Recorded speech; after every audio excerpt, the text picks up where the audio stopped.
like stuttering and Yeah. My mom not was making telling sense? me about that. She's like, this is crazy, and I don't know what to do, because she's not politically active. So she doesn't know what to do. Let me know when it's showing up. I'm very sorry. I'm fucking too hot. So how far are we from downtown Pittsburgh? Like 20 minutes. Oh, okay. 25, depending on how fast you drive. But yeah, it's actually really easy. From here, you just go up 28 to 79, and then jump down to Pittsburgh from there. It's real quick. Yeah, I'm trying to find some stuff going on in Cleveland for tomorrow. I don't know if you saw, but we had quite the interview earlier with a Trump supporter. Yeah, I saw it. Yeah.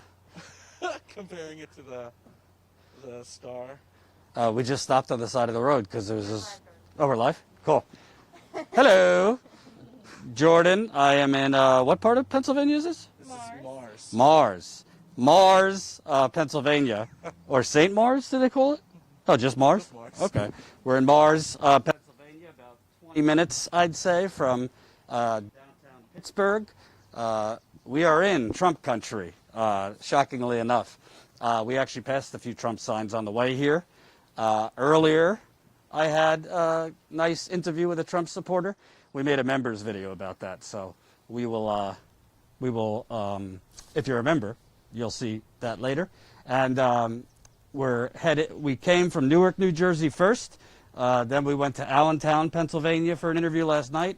Then we again stopped on the side of the road. That was what, Centerhold, Pennsylvania, where we interviewed that Trump supporter who apparently mask wearing is the same thing as the Jews having to wear stars during the Holocaust. So I thought that was pretty interesting. But now we're in Mars, Pennsylvania. Talked to two folks who reached out to me because your story is probably very similar to a lot of people's stories all over the country. So tell me, where are you from? Tell me, you finally got a pretty decent job a few months ago, and then what happened? You guys are married with a infant, like 1.5-year-old. So tell me, what was going on pre-pandemic and what's happened since? Yeah. Well, pre-pandemic, we had our son, and we moved to this area to settle in and like raise him. We have a friend that lives up here, so that's why we did it. We were previously living in Mount Washington, which is in like downtown, or like downtown area. And I'd always worked at like retail and like restaurants and stuff. And I finally was able to find a really good job. I worked for a company called Vector Security, and I was there for about 6 months, and it was going really well. And then the pandemic hit, and they started letting us work from home. So I was doing that for about 3 weeks, and then they informed me that they were going to be laying people off, and that I was one of the people being laid off.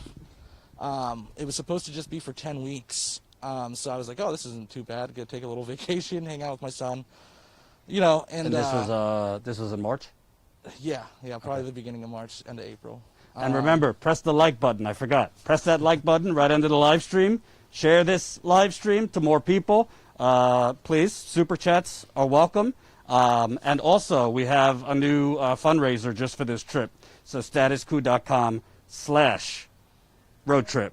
statuscoup.com/road trip. We need to make more money to keep going. So statuscoup.com/road trip. Sorry for the infomercial pause. Go ahead. Yeah, so it was supposed to be 10 weeks. And then, just like a couple weeks ago, I talked to my boss and I was like, hey, when do you think we're going to start bringing people back? Because, unemployment's running out and stuff. And she said they were probably looking to lay more people off, which means that I most likely won't have a job to go back to. Mm-hmm. And with the that extra pandemic money running out, it's we're faced with to go through savings until we can find something. We're both looking for work right now. With a 1.5-year-old. Yeah. Yeah. So It's really tough. one of us will be at home because we don't really have anyone to do childcare. We're definitely not going to put them in daycare. So.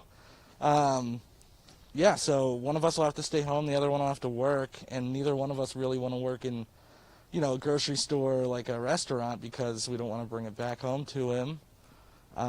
So yeah, we're just both trying to find something. Hmm. And before the pandemic, what were you doing? I worked at Giant Eagle. I was there for like a year. Is that groceries? Yeah, it's a grocery store. I'm sorry. Okay. And I was there for a year, and then I actually quit like maybe a month or two before the pandemic, and then I wanted to go back like somewhere else around here, and then I can't find anything that's like safe to go to. A lot of the stores here aren't taking it seriously, so I don't want to bring anything home, whether it's coronavirus or not. And It's interesting you say terrifying. that because I've talked to a lot of people, like not just in Pennsylvania, but I don't want to generalize, but it seems like a lot of the areas that business owners aren't taking it seriously at all.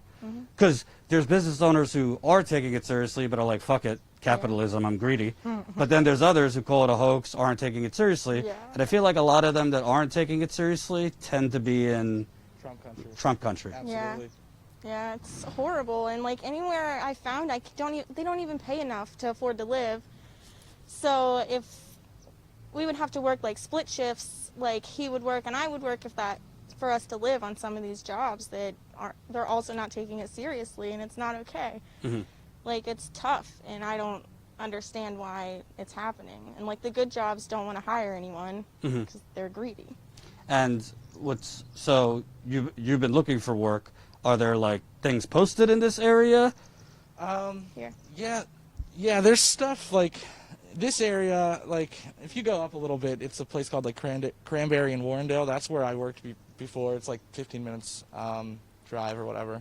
And that's usually like where I've been looking for work. It's just like a lot of the companies don't want to hire right now because of, having to downsize or whatever because of coronavirus. So, and then like those companies that are taking it seriously also don't want to hire because why would you hire in the middle of a pandemic and bring more risk in? And then the companies that do want to hire, they seem to be the ones that don't care. They just think that it's, you go to any business around here and they're all, they don't care if you wear a mask. They don't want, technically they don't want you to because they, whenever they were closed down, they all had signs up calling Tom Wolfe a tyrant and all that stuff because we were closed down for a little bit to mitigate the spread. So. And there's like a lot of passive aggressive. There's a lot of passive aggressive signs on the door that say like Governor Tom Wolfe is the one doing this. This is why you have to wear it, and it's like really annoying. It's like degrading him, even though he's just doing his job, and it's horrible. Also a lot of like transphobic remarks from Rachel Levine, Dr. Rachel Levine. Tell me about that. She's the health secretary, I guess, here in Pennsylvania, and people say really horrible things about her, especially online. But like, Oh, she's transgender? yeah, Okay. yeah, she's like, I think she's like one of the only transgender people to have that. Did she recently win? Because I remember like a story, maybe it was last year, about like a first transgender or something. Yeah, it was probably within the past couple of years. I don't Okay. know if it was last year or the year before, but Okay. she's newer to it, and she is the first, I believe, and if not the only transgender person to have a position like that. And that makes people like us like proud of our state, but around here it makes people very angry and upset, and people say a lot of shit online, but in this kind of an area people just say it just straight up. So What's really striking to me is you were actually one of the lucky ones. You got the extended unemployment. Yeah. So you got the whatever you get normally plus the $600 extra, which, I mean, we were talking before, it didn't seem like it was going to be so bad. Right. You were spending more time with your kid. But with that expiring, technically it's the Republicans. Like Trump gave his little press conference yesterday claiming, everything's rosy. Yeah. It was like he was living in an alternate reality. Yes. But obviously the Democrats, if they were in power, they're not going to perpetually keep unemployment. No, I mean, I think from what I understand, the only reason why that 600 extra came through in the first place was because Bernie was fighting on the Senate floor for it. So, I mean, Don't trigger some. Some people are very mad at Bernie still. Yeah, calling well, him a sellout and Satan and this and that. But the truth is, he did fight for that. and he still is. Bernie, I understand why people are mad. I don't think that his campaign was necessarily running the best possible campaign they could. But Bernie himself, be mad at the campaign, don't be mad at Bernie. Bernie has always been fighting and always will be until he's, probably dead. So he's still, I follow his social medias, obviously, and I have his email alerts and all that, and, like, he's constantly raising money for progressive causes and doing stuff like that. So, people like to talk shit, especially whenever they lose, and I get it, but, I was mad too. Like, how couldn't you be mad? But don't be mad at Bernie. Be mad at the DNC for taking our votes hostage every single fucking time, so. But you guys are kind of like, it's kind of like a perfect storm, because you got unemployment expiring. Yep. You got, no child care really to be had, because there's not universal child care. Right. So one of you will have to stay home. But since you can't get a job, basically it might be two people home without a job and a 1.5-year-old to raise with unemployment expiring. And then you get to the point, I don't know if you rent or you own, but people are facing evictions in less than a month. Yeah. So we're told that, the Republicans are awful, the lesser of two evils, but Joe Biden, who I'm not a fan of Trump, but, like, Biden isn't talking about anything bold here. No. He's talking about, like, expanding Obamacare. Yeah. He's talking about Shoot him in the leg. shoot him in the leg.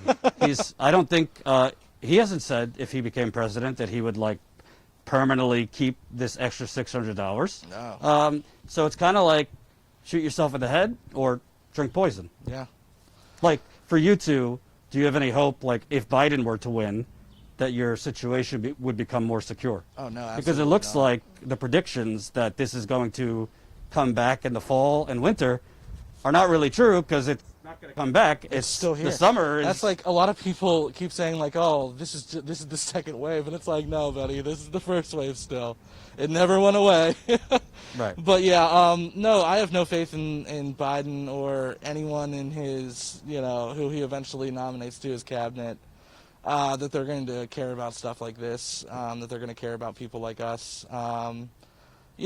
He's a corporate Dem.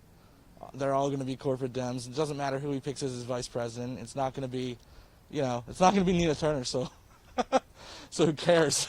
No one. People keep saying, oh, well, maybe he'll pick Elizabeth Warren, progressive. She showed her true colors too. Walked back all that, healthcare, universal healthcare talk and whatever. So no, I don't really see it improving under Biden. I think if we get lucky, we'll have like a pretty strong progressive, I don't know what to call it, like a progressive group in Congress that'll maybe try to hold their feet to the fire, and we'll probably get some small victories, but nothing major. Probably something like that. The House and the Senate with Bernie and stuff like that. We'll have some good progressive leaders, hopefully. But yeah, I don't see it getting too much better. I'll just have to, the only reason why things, like, our situation improved drastically whenever I got this job that I got.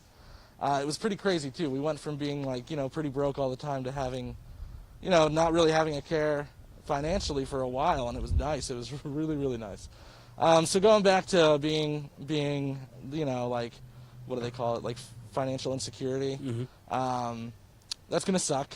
But, we'll just have to figure something out. We generally always do. Our landlord's pretty cool, too, which is nice. We got lucky with our landlord, so... Well, I was going to say, what do you really do? Because summer months, pandemic or not, are generally slower for hiring anyway. So then you add on the pandemic, the unemployment goes away. So I think once the $600 extension goes away, you said you're making through normal unemployment like... It's like $720 or something like that a month. Right. And I assume your rent is probably more? Yeah, our rent's $1,025 a month. My little sister does live with us. She pays a third of the rent. So we will have enough for just rent. So it's not like, hopefully, knock on wood, it's not like we're going to lose our house. But, I mean, we won't be able to get anything else. So, like... We won't even be able to pay for the car. Yeah, I didn't even think of that till just now. So the car payment. Car payment, forgot about that one. So yeah, Diapers. Yeah. Luckily, food's not too big of an issue right now. We're on food stamps, so that's good. That's a plus. But yeah, so You know what's interesting though to me? I'm not yeah. not demonizing you, but how you just said that so casually. Like, we're supposed to be in the greatest country on earth, right? Yeah. But so many people, just as a function of the capitalist system, like, yeah, we're on food stamps. Yeah, we have to have, our little sister live with us, or, three extra roommates, this and that. While, I don't know, Bernie's advisor keeps sending it out. Like, during the pandemic, the 10 richest people in America have, like, their wealth has gone up by, like, $600 billion. Yeah. It just shows you, like, this is basically a rigged economy, and the bank robbery has just continued. Yeah. I mean, the first bailout was a massive, massive redistribution of wealth, basically to corporations that, frankly, could have afforded to Yeah. take a loss Yeah. for a few months. They make unprecedented profits every year, but since the pre-capitalist system was already screwing, the pre-COVID system was already screwing you, like, at least you have some benefits like food stamps and this and that. Yeah. But why should you have to have food stamps and these things if I Yeah. assume you guys worked hard and this and that? Talk about Yeah. your situation like before COVID. Before COVID, whenever we moved to this town, we actually were doing really well. We didn't need. We actually got off of food stamps. We finally got a car. Yeah, we finally got a Back car. We went like 3 years without a car. We Wow. had to pay people for rides, Uber, and then we finally. Was it just like struggling to find a job or other things that Well, were? it was us both working and still not being able to afford anything. Wow. Yeah, like we were able to like afford rent. So it would be like we would both be working. Because if you work in like the restaurant industry or like the retail industry or grocery store, they're not paying you like $15 an hour or anything like that. So, between the two of us, we were probably making about like $20 an hour. And then where we lived before here was a little bit more expensive than here actually. And, we made enough to pay for our house and groceries and things like that, but we weren't able to get a car, so I was constantly relying on rides. Both of us are constantly relying on rides from either family members, friends, or like Uber and stuff to get back and forth to work. And then my glove broke. Whenever we moved here, we were able to get a car. We were able to save up some money and start to actually like live the middle class life, I guess. Didn't own a house or anything like that, but you know what I mean. Live a little bit better than we were, and it was really nice. And now COVID changed that, unfortunately. Is my mic okay? I'm seeing a couple comments. Okay. Somebody said interviewee mic is fine. We could hear him. Jordan's mic is going in and out though. So, Jen, if you hear anything, let me know. So, what does it say to you? Because like literally, if you put on CNN, MSNBC, blah blah blah, the biggest problem again is Russia. Meanwhile, I mean, tens of millions of people might be evicted. Yeah. In the next 3 weeks. You have a better situation with your landlord being cool and some security, but most people's landlords are far from cool. Right. Absolutely. Basically, like the stories I'm seeing on like CNN and this and that are like, yesterday they had a son on who lost both parents at the same time due to COVID. It's a story, but they're staying far away from any economic stories. Yeah. The only places that I see economic stories are either on here, Status Coup, Young Turks a little bit, and what is that? No, and I see them on Twitter all the time. It's just really funny. So like you'll have like Chris Hayes or like Jake Tapper tweeting about this shit, but they won't run it on their air at all, and it's like the most absurd thing to me. Whenever I see Chris Hayes tweeting about all these things that progressives care about, but on his show he'll talk about how Trump's a national embarrassment and stuff like that. It's like, we get that.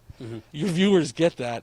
Tell your viewers about everyone losing their jobs. Tell your viewers about the mile line longs and at food banks and stuff that I saw.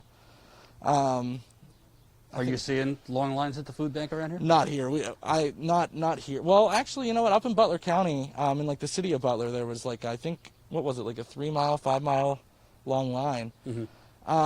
We didn't, we weren't a part of that though, thankfully. But it's just crazy that the people, the liberal media that's supposed to care about it doesn't give a shit. It's independent journalists like you guys that are the only ones that care, and unfortunately it doesn't reach anyone other than people that are pretty much interested in it for the most part. And I also think that right now, because of kind of the zeitgeist that, like, Trump, awful, get him out. I agree. It's kind of bringing us like a return to Obamaism, which is like there's very little attention on the income inequality. There's very little attention on people are going to be evicted, this and that, because of this big boogeyman that Trump is. Yeah. So Biden doesn't really have to propose anything of substance.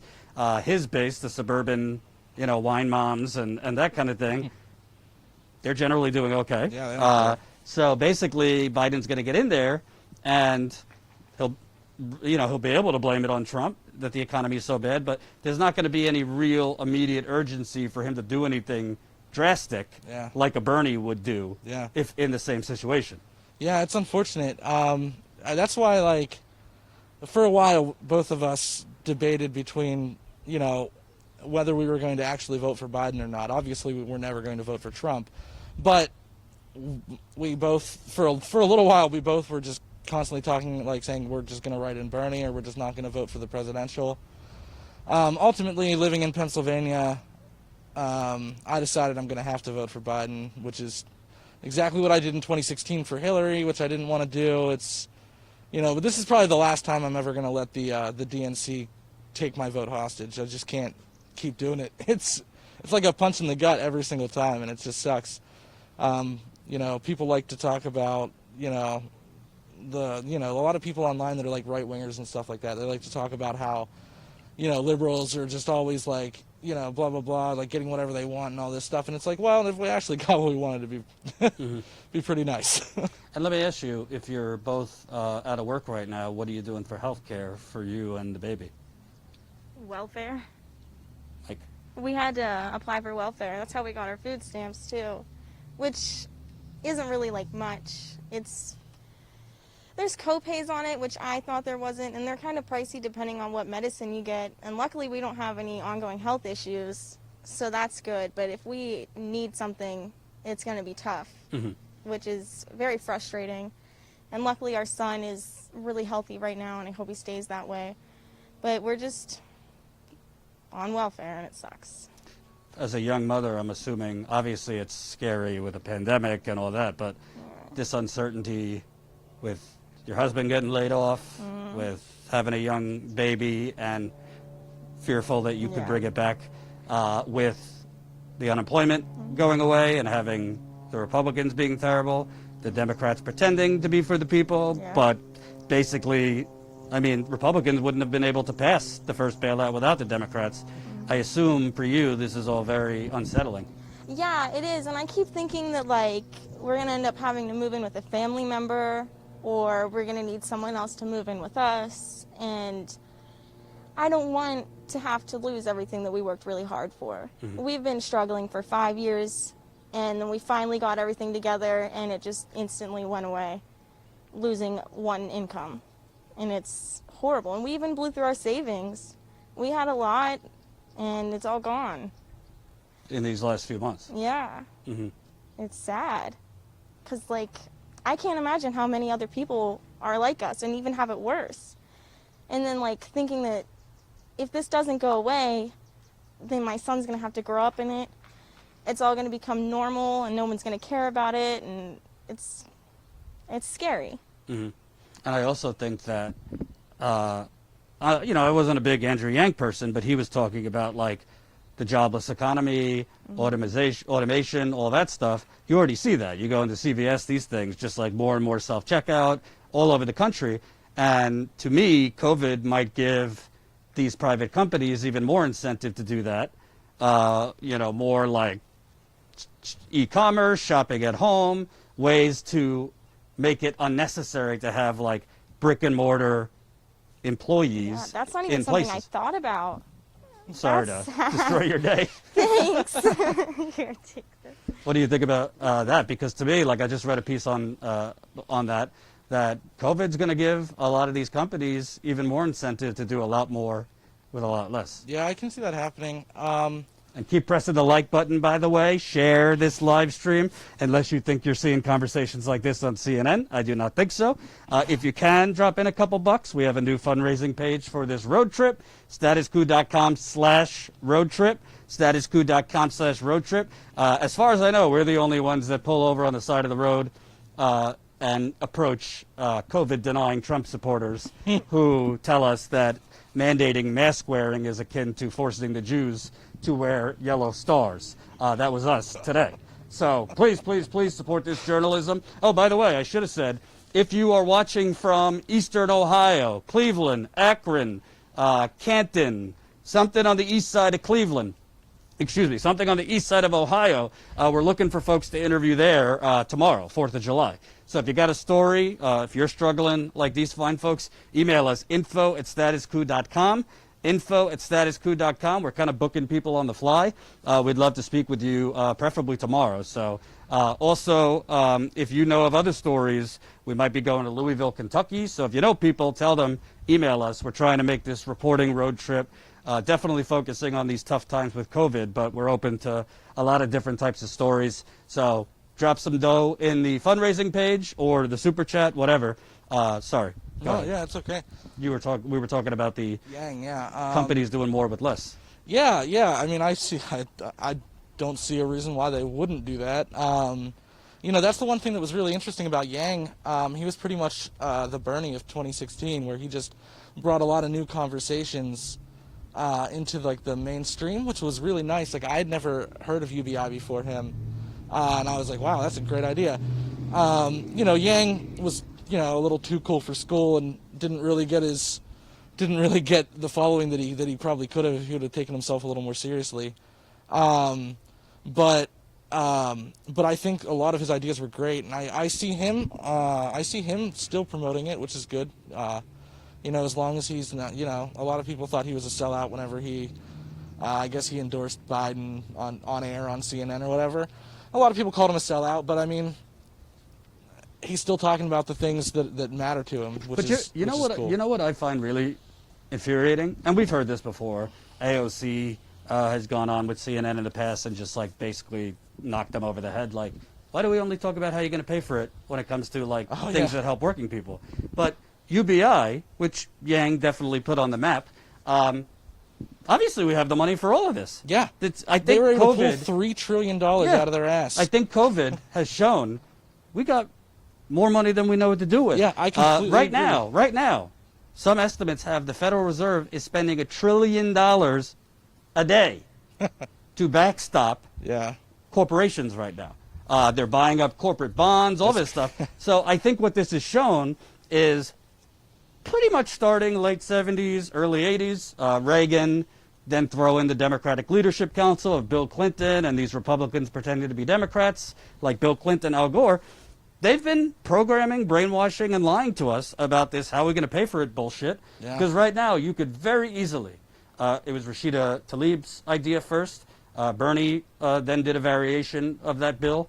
You could very easily give, you guys, married couples would get $4,000 a month, extra money per child. Very easily do that. As Stephanie Kelton talks about with the deficit myth. We have the money. All you got to do is make sure inflation doesn't get out of control. The debts and deficits, we've had that since the beginning of time, and people could actually securely live. And you want to know something? That's what France is doing, Italy is doing, Canada. UK is doing, Canada is doing. They're just keeping people on the payrolls, paying for it, because in the long run, it's a seamless return to work. And Italy, they locked down the country. And they're not having this massive resurgence like we're having. So what do you think? Obviously, you volunteered on Bernie's campaign. You guys had a Black Lives Matter sign about basically the jig is up. We know now. I think how are we going to pay for it? They're paying for it. They're only paying for it for the corporations. I think now's the perfect time to be talking about like a general strike. Now's the perfect time. Say that louder for my audience. They're very into that idea. A general strike? Yeah, I mean, who wouldn't be into that idea right now? I mean, right now, so many people are either like laid off or taking time off and all that. this would be a perfect time to do it, and show them that just because they're telling us that they're reopening the country, we can easily tell them we're not, and we can keep it closed down until they give us the things that we need. I mean, if you look at other countries that have mass protests, this is like the Black Lives Matter movement ever since George Floyd. It's been great to see so many people out in the streets and actually demanding change. And you look at other countries that have mass protests, and they do that at anything that goes wrong that they're like, no, you can't do this to us. They mobilize so much quicker than us. They do it for longer than us, and they get results better than us. We just need to start doing things like that. That's why it's a little harder whenever you have like a 1.5-year-old. We weren't able to go down to Pittsburgh, but we had a couple of things around this area that we went to, and it's just more people need to realize that you can do it. I remember whenever just Democracy Spring was going on. That was my first time ever going to a protest, and it was in Washington, D.C. I didn't know anybody that was going, and I just went by myself. It was the best experience I ever had, and it opened up my eyes to the fact that like we can do things if we want them, but we have to actually do it. We have to actually commit to doing it in the protests and stuff like that. Now would be a perfect time for it. I've seen it on Twitter, but Twitter's Twitter. We definitely need something like that now, and it's the only way to really get anything that we want, like anything that we need from the DNC. The only way to get it is to force them to give it to us, because they're not going to give us anything the same way they haven't for years and years and years. You know what? I actually think something happening right now is instructive, because I've said when I'm covering the protests, because I've covered the Black Lives Matter protests in New York, Jen was covering them in D.C., I said, I don't want to be the white guy telling black folks what to do, but we need to add an economic aspect here, an organized economic aspect. And what you see going on right now with the Redskins, the NFL team, right now, last I looked, they're now evaluating whether to change the name, which basically means they're changing the name. Yeah. Why are they changing the name? Because FedEx, their name is on the Washington Redskins arena, said, we're pulling our money if you don't change the name. Yeah. Well, why did FedEx do that? Because there was mass public pressure on corporations. So what I've been saying, and Jimmy has said this a lot, hey, if you get an organized enough effort against Amazon, against some of these other multi-billion-dollar corporate conglomerates, you'll see change real fast. Yeah. Because those companies will then go to their employees. When I say employees, I mean the politicians, because the politicians work for the corporations, and say, you got to give these people something. Yeah. We don't, we got to nip this in the butt. And I think you're starting to see it little by little. But for example, did anyone think 4 months ago a massive football team with an owner, the ego the size of Texas, he refused to change the name. Now it looks like they're going to change the name because of this movement against racism, all of these things. But it ends with the dollars. Yeah. So do you actually think in this country, with the neoliberals getting their second wind, they're excited, the Obama-Hillary band is getting back together, if Biden gets in office, you really think a general strike could happen and be effective? Yeah, I mean, how couldn't it be effective? It's crazy. So whenever the first shutdown started happening because of COVID, all these companies we found out were like, not the major ones, but like some of the smaller ones, and like we found out that they're like apparently only a couple weeks away from bankruptcy if they're not running. So if there was a general strike, these companies would be forced to do something instantly. They couldn't go a month being shut down because they were on the verge of losing all this money. That's why they absolutely had to have that corporate bailout. But like, if these companies can't go more than a couple of weeks without money, all we would have to do is do like a month-long general strike. And hopefully we could get something good out of that. Maybe some health care, maybe some continuing pandemic money just to keep everyone going, and then we could work on things from there. But the neoliberals, the same way as the Republicans, they have to fold whenever no matter what. If the people are demanding it, you have to fold because it's re-election issues and stuff like that. So, especially with donors, like you said, with corporates pulling their money, like corporations pulling their money, they have to do something. So yeah, I think now's the perfect time to do that. It's just mobilizing right now would be the best thing to do. I know there's this what's it called? There's a Twitter handle that's I guess it's March Against Biden. I'm not sure if it's called a March Against Biden or March Against the DNC anymore. March Against the DNC, yeah. And I've been following that. I think that's an excellent idea too. You know, Biden isn't going to. I don't think Biden's going to beat Trump. I know that the numbers look really good. They always do. But if you're still in this area, if you're in Trump country, it's Trump country. And it doesn't matter what his numbers look like, because if he wins these small areas all over the country, he's going to win the Electoral College, and it doesn't matter the popular vote. It doesn't matter. So I don't think Biden's able to do that. But someone like Bernie or I'll tell you what, man, and the audience should know this. If you're not living here, we've only been in Pennsylvania for 24 hours. The ads that Trump is putting out, I know what the polls say right now, but the commercials that the Trump campaign is putting out on Joe Biden are absolutely devastating. Frankly, if Bernie Sanders was willing to get into a street brawl, this is what his campaign should have done. I would have done it if I was facing Joe Biden. I think he would have won, frankly, if he did do this. But we've already went in depth about Bernie's campaign. My friend Joe. I don't want to relitigate, my friend Joe. But the point is, let me tell you something.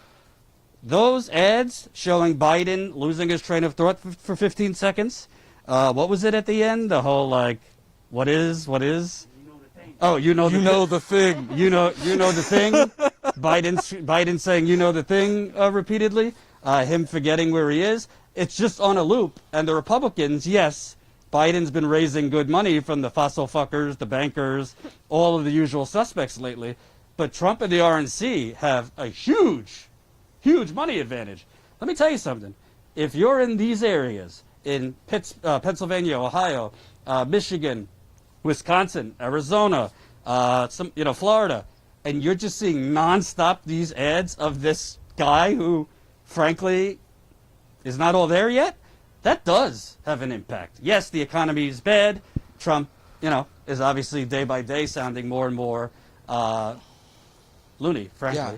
So, but it has an effect if repeatedly that's all you're seeing on TV. I have a perfect example of that. My grandma is 84 years old, 84, 86? 85 years old. She knows my grandma better than me. My grandma's 85 years old. She's been a Democrat her entire life. She literally just last week told us that she's a Republican now. She told us that her reasoning was Biden doesn't have it. She doesn't like Nancy Pelosi. She doesn't like Chuck Schumer. And she's always hated Hillary, apparently. But so she doesn't like Trump. She just hates. Yeah. Right. She just hates the Democrats at this point because of the leadership.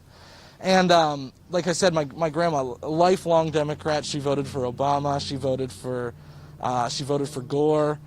But yeah, she just told us that she's switching to Republican. She told me that she voted for Trump in 2016, which I suspected because of how much she hated Hillary. But I guess she's just buying. From what what I've inferred is that she's just buying into all that right-wing talk. But I would assume whenever you're a little older and stuff that it's hard not to. Whenever that's all you see that's all you see and all your friends talk about. Mm-hmm. And my grandma, she never watched Fox News, but I'm sure a lot of her friends do. And they're in her ear all the time about it, and she's just decided that she hates, Democratic leadership enough to switch to being a Republican registered. And she's going to vote for Trump a second time now. And I told her she shouldn't, and we did our best to tell her that she shouldn't, but you can't force someone to vote the way that you want them to. But that's the thing.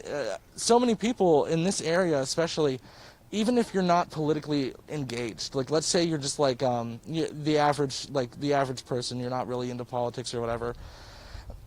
If that's all you like, if you're not really into politics and you don't follow anything, all you have to go on is what your friends talk about. And if you're a middle-aged person in Pennsylvania, your friends are all talking about how much they love Trump and how much they hate anyone that's a Republican. So I mean, these areas, even like the what do they call, like the wine moms or whatever, even in this area, most of them are Trump supporters. Mm. It's just, it's because their husbands are, or it's because their friends at work are, or whatever. Like my mom, whenever we ask my mom, like, do you think minimum wage should be $15 an hour? She says yes. Whenever I say, do you think everyone should have health care? She says yes. I go down the list of Bernie Sanders' platform, and then I go, okay, who are you going to vote for?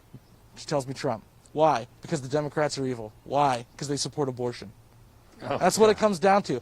Everyone is like that. In this area, if the candidate is pro-choice, they won't get the vote, regardless. So if Bernie came out with a Planned Parenthood, if Bernie came out with a Planned Parenthood shirt with the no smoking sign over it, your mom would like him. Probably. Got it. Honestly, if Bernie Sanders ran in a, like, if he was able to be the candidate, the nominee, and he ran his campaign and never brought up abortion once, his populist message would win in these areas. Just has to not talk about it, because as soon as they talk about it, it's over. It doesn't matter what, and it sucks. It sucks that it's like that, because it's crazy. But these people aren't going to change their minds. That's just how they all are in this area. It's unfortunate. I'm friends with Dan Smith Jr. He's running against Daryl Metcalf. I don't know if you know anything about Daryl Metcalf, but he's the worst. And I'm friends with him, and he keeps his campaign headquarters is in the town somewhere. I can't remember where. But he said he gets death threats. Wow. And he's lived here his whole life. He gets death threats from people that he grew up with just because he's a Democrat. Wow. And it's like, with areas like this, like, you're not going to win with someone like Biden. You need someone that can actually break through the bullshit, and someone that can actually, get these people to think about something other than abortion, because that's all they care about. Trump could do you think Bernie could have won an area like this? Yeah. Absolutely. Whenever I was out, like, campaigning for him, if I walked past the street and I'm wearing a Bernie t-shirt, if I walk past someone on the street, they're not going to flip out on me for a Bernie shirt. They might tell me I'm stupid, but if I'm like, hey, like, he's all right or whatever, they'll eventually be like, yeah, okay. If you walk down the street in, like, Biden or Hillary gear, or, they're gonna want to hurt you. Wow. It's like that. It's weird. But a lot of the time whenever I talk to Republicans, we find a lot of things that we agree on when discussing Bernie. A lot of them like him. That's because there's less distance economically. Yeah. Because right-wingers economically know they're screwed too. Yeah. It's the cultural issues that Rush Limbaugh, Fox News, and all of this, the right-wing media think tank industrial complex of the last 30 years has really radicalized people to think the only thing that matters is God, grits, and women's wombs. Yep, exactly. It's crazy. Especially like living in it. Like, it's like, you go down to Pittsburgh, you talk to all like your liberal friends, your progressive friends, and stuff like that aren't from this area, and they just don't get it. They think everyone agrees with them. They think, oh, no one really like, thinks like that anymore. And it's like, no, just no one that you know. Man, like, people out here, they all think like that. They think they're all single issue voters, and it all comes down to abortion. Trump could come out and be like, I'm not going, like, he could raise taxes on poor people in the middle class. He could raise taxes exponentially, and as long as he remained pro-life, then they'd still vote for him, man. Last question. We're about 3 weeks away. Unemployment extension gone. A lot of people haven't even gotten the unemployment. So if you don't find anything, what are you guys thinking you're going to do? We're going to have a very long talk with our landlord. And we're going to ask him to give us the time and explain where we're at. And hopefully he's nice about it. I hope he's not. We don't really know him that well. We just pay rent and he's cool about it. And I hope he's not like, well, what about my bills? Because I see a lot of landlords doing that. And I just hope he's not like that. But he's been pretty cool in any interaction we've had. It's also understandable because a lot of the landlords aren't getting bailout. I need to go. You're live on YouTube. Well, I need to go. We're wrapping up. A lot of the landlords aren't getting help either. We're not talking like multi-billion-dollar corporate landlords. We're talking. Anyway. Sorry. So So basically, it's I hope, I hope, I hope. No. Yeah. Yeah, I mean, if our landlord's been pretty cool. We've had to pay rent in like the middle of the month once, and he didn't even say anything to us about it. So I'm hoping that if we're able to talk to him, that he'll be cool. You know, and if not, we'll have to figure something out. Hopefully. That's where everyone's at. We got to figure something out. Thank you guys for taking the time. Yeah, Thanks, no little problem. one, for coming out a cameo. So, reminder. We're doing another interview after this. Probably not live. We'll probably record it. And then we're headed to Ohio tomorrow. If you got a story, if you're in Cleveland, Akron, Canton, some part of Eastern Ohio, you got a story related to economic struggles, COVID, whatever, reach out to us. info@statuscoup.com. We definitely want to speak with as many people as possible. Also, if you could help us, these reporting trips are not cheap. That's part of why corporations don't do them. Well, also, the corporate media doesn't want to actually show you that 75% of the country is fucked economically, because then they'd have to actually explain why, which usually includes their parent company screwing people. So definitely, if you can, chip in, statuscoup.com/road trip. And tell them. You tell them. Come on over here. Jen. Hello. So I want to let you guys know that if you go to statuscoup.com/road trip, you'll also see that we have a diary going. So I'm updating this road trip diary with snapping pictures, behind the scenes stuff, telling you about the interviews we've done each day. So check that out for some behind the scenes looks. I'll update it here soon when we're back in the car, but definitely head to statuscoup.com/road trip to get the behind the scenes info now. And of course, we have a fundraising goal there too, because it's expensive.